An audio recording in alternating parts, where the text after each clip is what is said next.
With the news of critical race theory being banned in schools and Juneteenth now being recognized as a federal holiday, what message is being sent to the public about race and white supremacy?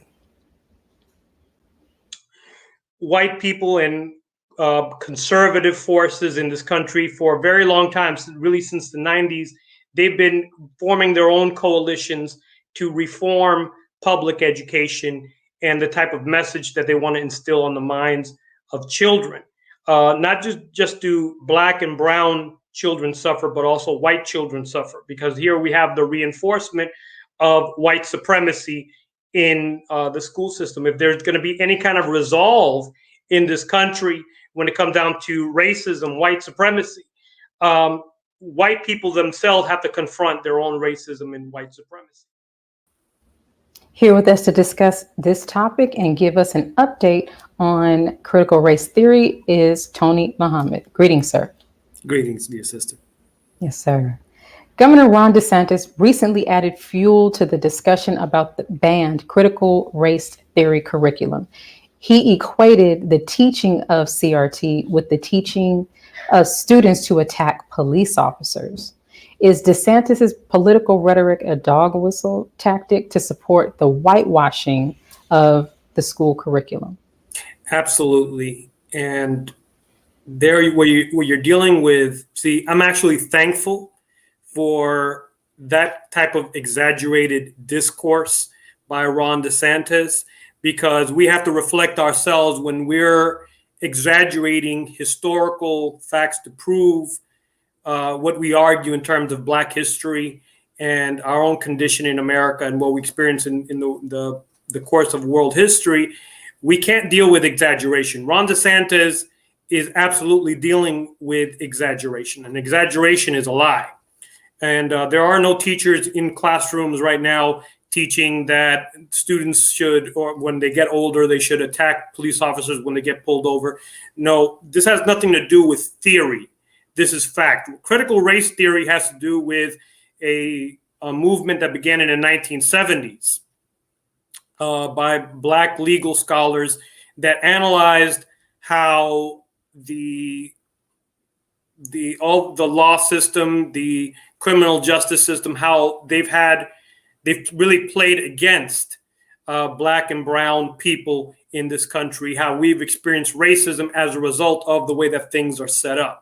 There is no theory, in truth, when it comes down to that. We're experiencing it in fact. And these children in public schools, they're experiencing it. In private schools, they're experiencing it. In general in America, from the time that the child is very little, they could notice that something is wrong. I'm talking about Black and brown children.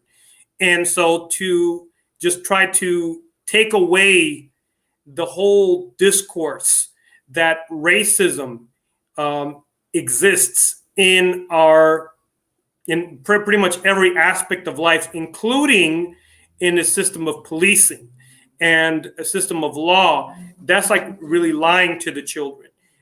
Really, we need to really reinforce true education to children. If public schools are not doing it, we have to invest and make sure that our children are being taught accurately. It's very unfortunate, and I know we're going to be talking about this a little bit more, but critical race theory has now been discussed in a more broader sense to include really all history. So now we're gonna ignore the fact that racism has existed in this country. How did white people get to America to begin with, and how were Black people brought here, and how was the Native American? How did he experience injustice from the time that white people came here? What, they got rid of themselves? That makes absolutely no sense. And so this is what we're dealing with just trying to ignore and trying to get rid of even the whole discussion about race and racism in this country. Mm-hmm. Now, do you think we are headed toward the criminalization of education? Remains to be seen.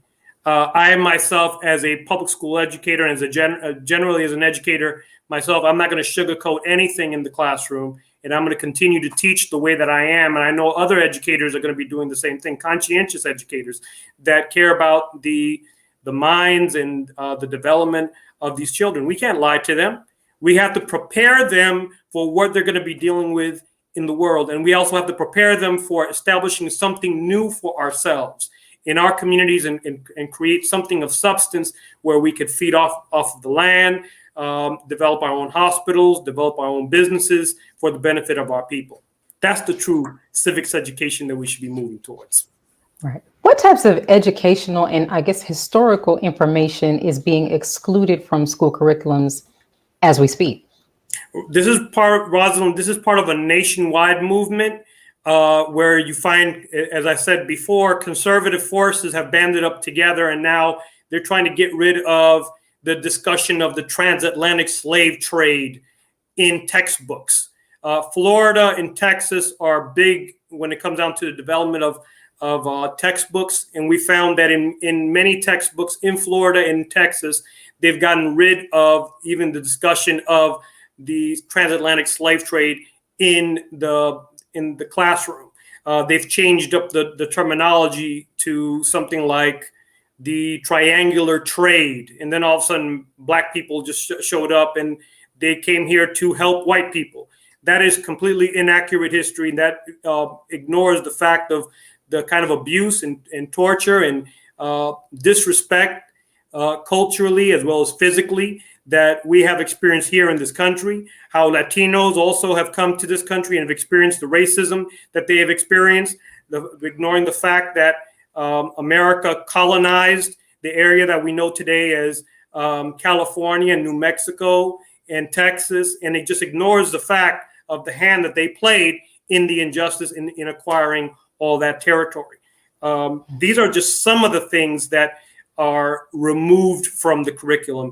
Anything dealing with the experience of racism in the criminal justice system, those kind of things we could expect to be removed. In truth, the curriculum itself already, when we're dealing with the civics curriculum, it's already scripted in the state of Florida. And so any kind of discussion already when it comes down to racism and the cultural realities that our children experience, that is really removed already. What is going to be put more into place is what they term as being patriotism and the love for this country more into the curriculum from the time of that children are in elementary school all the way up to high school. What we have to realize is that the greatest patriots in this country have been always the ones that have stood up for those who have experienced injustice from the time, from the very beginning of this country up to the present. We could say that Dr. Martin Luther King Jr. himself, in the work that he worked for, he was more of a patriot than George Washington himself, just ignoring that there was a problem with slavery, which the founding fathers did, and it irresponsibly led to a civil war. Dr. Martin Luther King Jr., he stood up and fought for what he believed was right. And these are some of the things that the Honorable Minister Louis Farrakhan has taught us, and the kind of principles that we should be instilling in our children and in our people. Take on the mantle of responsibility so that we could do right among ourselves and do right by each other and establish something for ourselves, including an education for ourselves so that we could do right by ourselves. Now, Desantis said the teaching of critical race theory was responsible for poor literacy rates in schools. Would you say there is truly a connection between critical race theory and literacy rates? Absolutely not. And I'll tell you what, one of the main problems right now that we are experiencing, I would like to quote Dr. Asa Hilliard, very beautiful brother. He said, if you want the elephants to grow, you feed the elephants. You don't weigh them. What does that mean? If you want the children to learn, then you teach them. You don't keep testing them and over-testing them. The problem that we're experiencing right now is that the jobs of teachers are in a balance based on the performance of students. So from the time that they're in elementary school, all they're taught really to do is to pass an exam. And if they don't do well on the exam, then the teacher themselves are viewed as being the problem. And then teachers are targeted. Good teachers are targeted. And they find themselves not being career teachers as we found at one time. Teaching was a career profession at one time. We don't find career teachers hardly anymore. And so by the time that children come into the middle school, and I know this because I experienced it firsthand myself, a lot of these children don't know how to write essays. What I found is I had one child enter into a contest very recently. What she did was, the way she wrote her essay was, I gave her a couple of sources to draw from. So according to source A, of course, according to source B, according to source C. I'm like, sweetheart, what are you doing? Like, name the source, name the author. Well, no teachers ever taught me to do that. Why? Because that's the way that they're taught how to pass the exam. Source A, source B, source C. They're scared to extract any kind of information and put it in their own words, because the tests are designed that way. They can't go outside of any kind of source and make any kind of critical arguments themselves. They have to always copy and paste and quote and not really analyze anything critically themselves. This is what education or miseducation is producing in our children today. And that's the real root of the problem, not anyone teaching children the knowledge of themselves. In fact, the knowledge of themselves is what empowers our children to be themselves and to become active producers in life. Now, does the exclusion of curriculum where Black and brown children can see themselves affect their interest in learning and their overall sense of well-being? Absolutely. I'm gonna use this analogy. The Honorable Minister Louis Farrakhan has taught us that when you take a picture of a group of people in a room and then you show them that picture, the main one that they're looking for in the picture is themselves.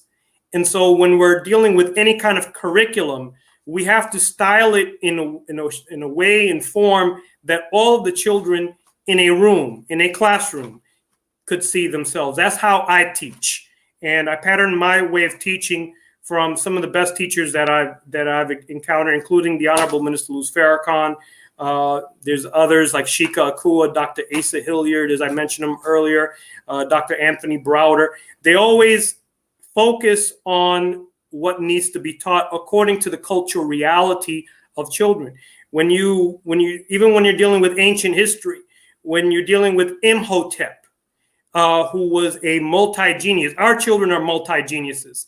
He was an architect. He worked in the government, a high position of government there in Kemet or Egypt. He was a medical genius. And so you take a look at a lot of these children, their minds are operating at such a high level and such a fast pace that oftentimes teachers don't know how to deal with them. No, you have to model the curriculum in a way that piques their interest. Sometimes I have multiple activities going on in the classroom, but it's all oriented towards for the children to be able to see themselves and what they can produce. They need to see the examples that, especially young people, there were great generals at the age of 14, 15 in world history. They were conquering places on the earth. They were great teachers that were very young.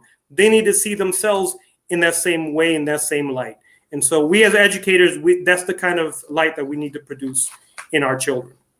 Now, speaking of what our children are being taught in their schools, many of our people became adults before learning about Juneteenth, and Absolutely. Others are just finding out about it as a result of it becoming a federally recognized holiday, which Right. suggests that there is still and has always been a large gap in learning here in America. Right. Very, very quickly, now that it's nationally recognized, do you feel that other information about the history of our people will become more available or accessible to us?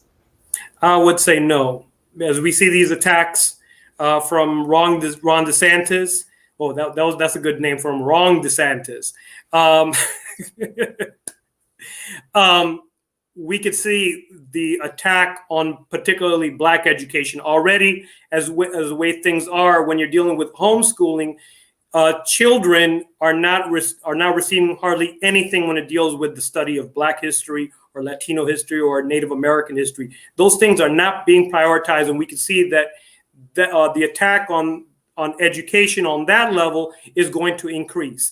When it comes down to the teaching of Juneteenth and subjects like that, We have to do everything that we can as independent educators. I would strongly suggest that parents invest in independent educators such as Shahid and Sister Shahida Muhammad in Chicago. Myself, I'm contracted by many teachers and also by parents to come in and teach children our history in the proper way that it should be taught, and the proper way it should be learned. And so I would strongly suggest that parents find out what resources are available to them so that our children could be taught properly. Oh, I can't hear you, the assistant. Can you hear me now? There we Now go. I can hear you.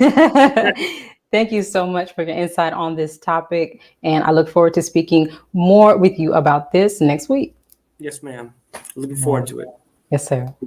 Let's pause for announcements from our sponsors. When we return, How to Eat to Live, weekly contributor Charles Muhammad will be back to talk about the benefits of milk and wheat. We'll be right back. Be a part of the force that powers truth in journalism. Go to nnvnews.com/donate.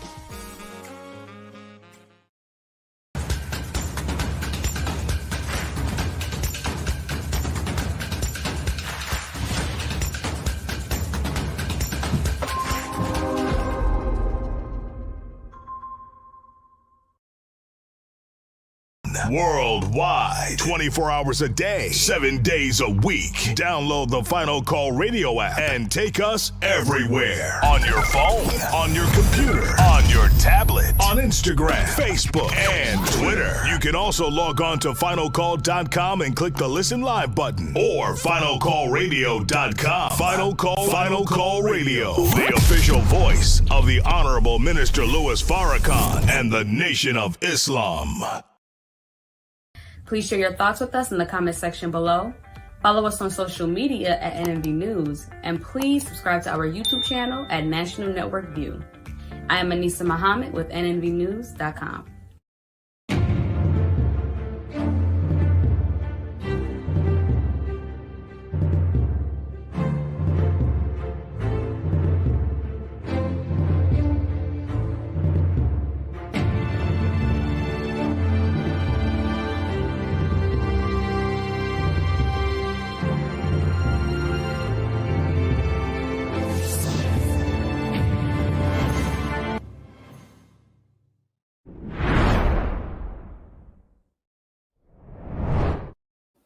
Milk and wheat has been suggested as a staple part of our daily diet for generations.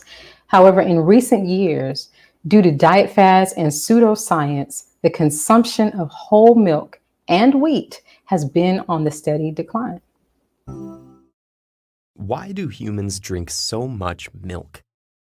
And given that all mammals lactate, why do we favor certain types of milk over others?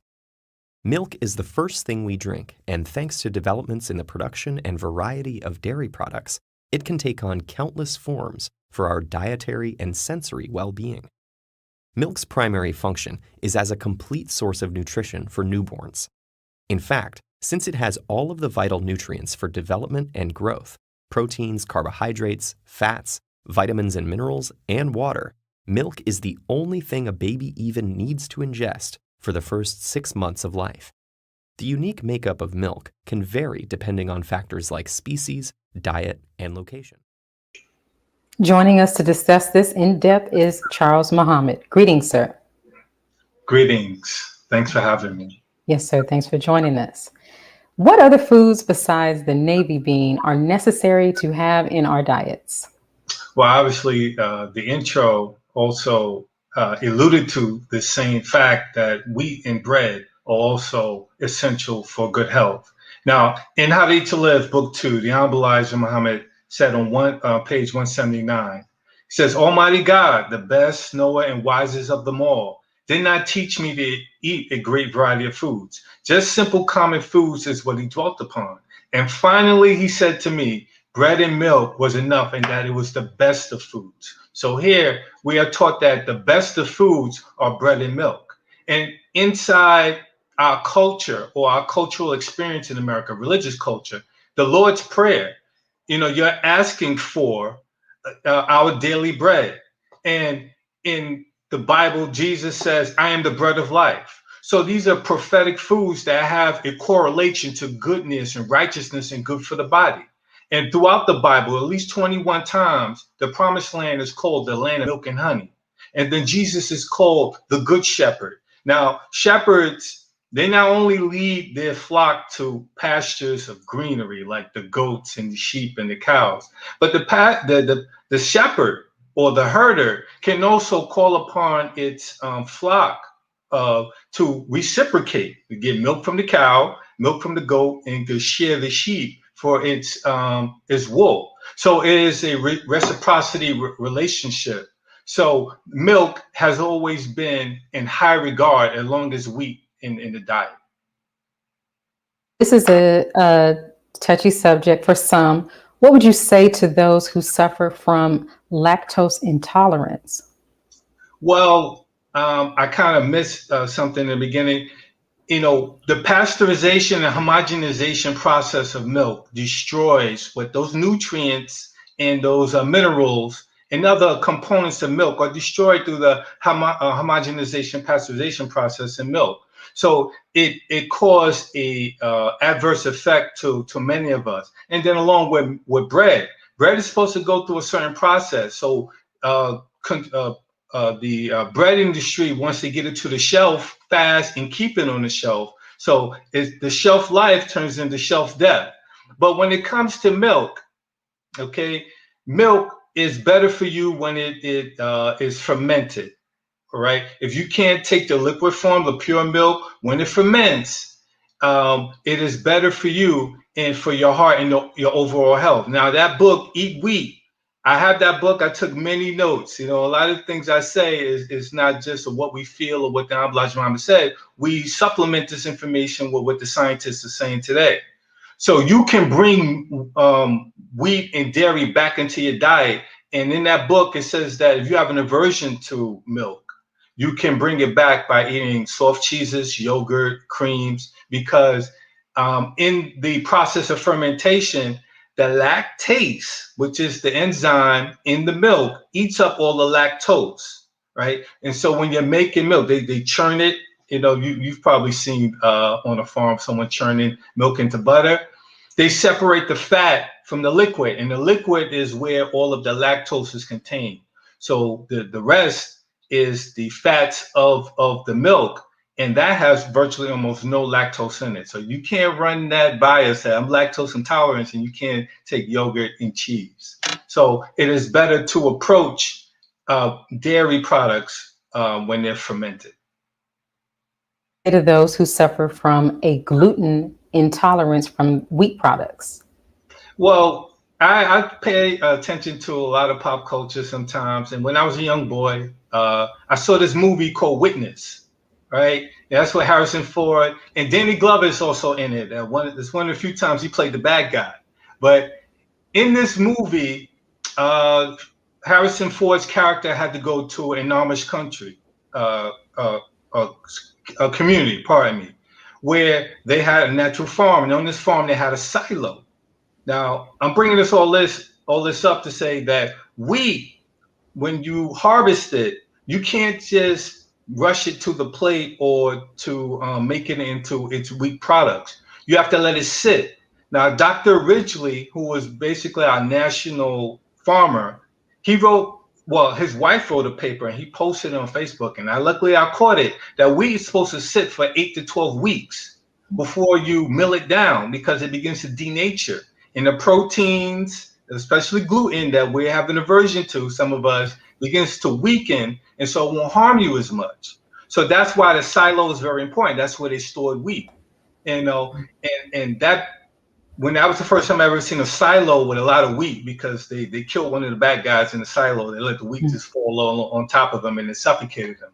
Now, also, wheat has a long lifespan in this country. You know, America loves to talk about this amber waves of grain, and wheat is a very important in the American diet. So they have studied why wheat is a problem for many people nowadays, and it's not just gluten. It's because people like to eat the whole grain. you got to back away from eating the whole grain. And Ambalaj Muhammad taught us about eating whole grain wheat. And then commercializers, they like to separate the wheat grain. They're supposed to be a team. There's 4 parts to the wheat grain. 3 of them supposed to stay together, like 3 birds of a feather. And they help to provide the nutrition. When you break them apart and make cereals, they take away more than they give back. And then the third part is that even when we make the bread products, they're half baked. And Abulaj Muhammad warned us about hot cakes and half baked bread. It could rise again in your stomach. You're really supposed to bake bread at least 2 times. That's where the term biscuit comes from. It's a French word that means bake twice. That's the best way to eat bread if you really want to keep it in your diet. Bake it twice and let it sit for a while. Okay. Now, speaking of milk, how do we get pure milk products? Most of us have grocery stores or convenience stores. The milk is already pasteurized and in a jug for us. Is there any way we can get something that is pure and better for us? Yes. The milkman is making a comeback. So you could sit tight for a while, because even though certain white people have a problem with the critical race theory, they are, fiending for milk nowadays. So they are bringing back milk into the communities. I mean, the pure milk, because there's some of us who remember when milk was delivered to our doorstep and we have to set out bottles, right? That was a universal delivery system. It was essential for it to be in our diet. Now, many of us feel that the intolerance level for lactose in the Black community is up to 80%. That's a myth, because as you grew up in the American school system, or if you were from the Caribbean, you were fed milk from preschool all the way up to the second standard in the Caribbean or the 12th grade in the United States. I don't remember running out of the lunchroom with, gas problems, or any of my friends having aversion to milk. It happens over time. It builds up because we too busy drinking pasteurized, homogenized milk. So we sit tight, and we could wait for our farmers to push harder to get raw, pure milk back into the food supply, because many of us need to search out farms. And if you look at farms, cows are treated well on family farms, right? There are books that document this, that they are not being tortured in certain documentaries called Cowspiracy. You just have to look for the areas where you can find raw milk. And, they treat these cows like family members. You see, they're not caged up. So we get away from the propaganda, and the milk will be more readily available if we just look a little harder. Perfect. Now, Brother Charles, what about the wheat products? You made mention that wheat comes in 4 parts. We need to keep 3. What would you suggest we find or use that is currently in the stores if we cannot bake it at home? Well, we got to work a little harder and help our farmers, our Black farmers in particular, to stay away from glyphosate. That is it's like a fertilizer / insect repellent, and it bonds to the wheat, and it makes the wheat like almost suffocate, so the wheat produces more grains. So you want to eliminate that and try to avoid buying products of that. But the Nation of Islam has always pushed for wheat to be in the diet. Abulaj Muhammad says in book 2, page 173, that we, the Black people, need to plant wheat and raise all the wheat flour that we can raise. Is very important. So you just have to search a little harder and get to the direct source, which is us, the Nation of Islam, and support the efforts in Honorable Mr. Farrakhan. That's my bag of wheat right there. I bought it straight from the farm through the ABLE program, and you could trust us that we're not using glyphosate and other harmful fertilizers and pesticides that could be harmful. And then bake your own bread. You have children, it's just water, yeast, and flour, and put it in the oven. No, also one more ingredient, a lot of kneading. A lot. and enjoy, and you'll have good health. Thank you, Brother Charles, and thank you for your insight on this subject. We look forward to speaking with you again next week for more tips. Yes, ma'am. Thank you. Thank you. Let's pause for announcements from our sponsors. Afterward, Vernon Muhammad has returned to give us an update on cryptocurrency and what's new on the blockchain. We'll be right back. Be a part of the force that powers truth in journalism. Your support helps to combat false media. Cash App NNV News. Asiatic Minds, online education, helping our children to discover their God-given skills, gifts, talents, and passion that will allow them to see their greatness as well as the greatness of our people. And upon discovering that greatness, infusing them with the desire to use it for the betterment of themselves, their families, our people, and the world. Classes begin September 1st. To enroll, visit AsiaticMinds.com. This is Sister Sajda Muhammad. We are proud to announce that the Sajda House commemorative Elijah coins are finally here.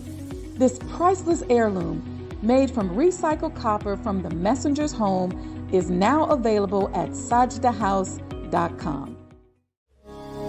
Greetings from National Network View. This week's Final Call cover story headline is dedicated to a good man and his good works. Longtime Chicago pastor and activist Father Michael Pfleger has worked tirelessly on behalf of poor and disenfranchised residents for decades in the face of opposition and trials. He continues to fearlessly fight and press ahead for the most vulnerable communities.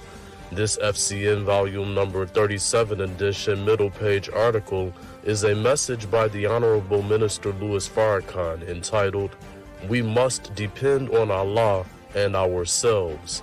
To read more, subscribe to finalcalldigital.com and tune in to the all-new Final Call Radio. This is the nnvnews.com Final Call cover report.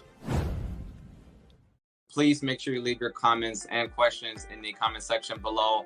Follow us on Facebook, National Network View, and make sure to check us out on Twitter as well, National Network View. This is Sergio Gutierrez with National Network View, signing off.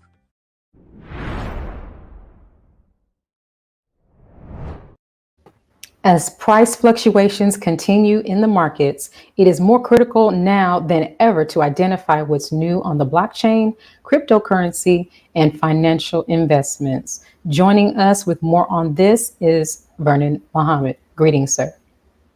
Greetings to you. Thank you. Well, sir, what is new on the blockchain this week? All right. Well, this week there's not much has changed since the last time I was on. There's a lot of fear, uncertainty, and doubt in the market as markets across the world, stocks, bonds, and everything is in flux. But this is nothing new because we've been told that, hey, there's a wealth transfer that's going on. There's shifts in global economies. You can see that America's global dominance is now being challenged by China and various other developing nations. And right at the center of that is cryptocurrency.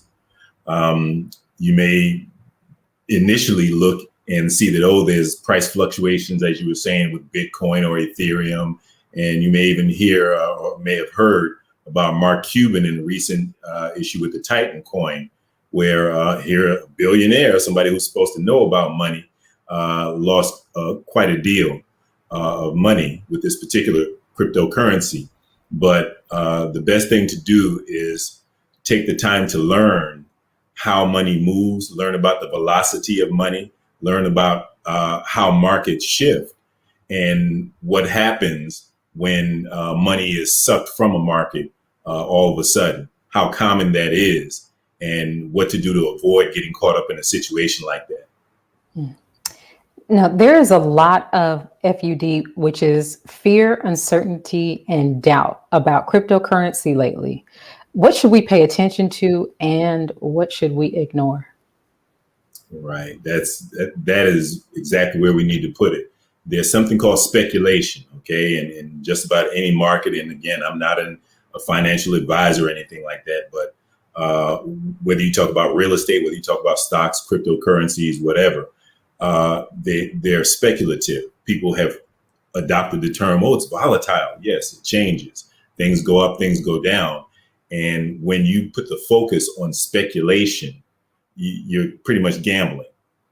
So instead of putting the focus on the gamble, on the quick payoff, on, how can I strike it rich or hit it big, the focus needs to be directed to blockchain technology, which is what cryptocurrencies or these tokens represent, the technology and how the technology is entering into the business world now and what opportunity that will open up to us. It is digital twin technology and virtual real estate. All right. Digital twin, again, going to the technology. Digital twin is how a lot of technological advancements are being done nowadays. Really, it's nothing new. The first time that NASA went to the moon, they created simulated models. Okay. And what digital twinning is, as technology advanced and developed, there's more and more refinement in what you can do with technology. So you hear terms like virtual reality or augmented reality. Okay, you can recreate situations in the real world just like you see and we experience on a day-to-day basis. Those computer models are being used to replicate everything that could develop in a real world situation. So for example, there was a video game back when I was a youngin' called Sims.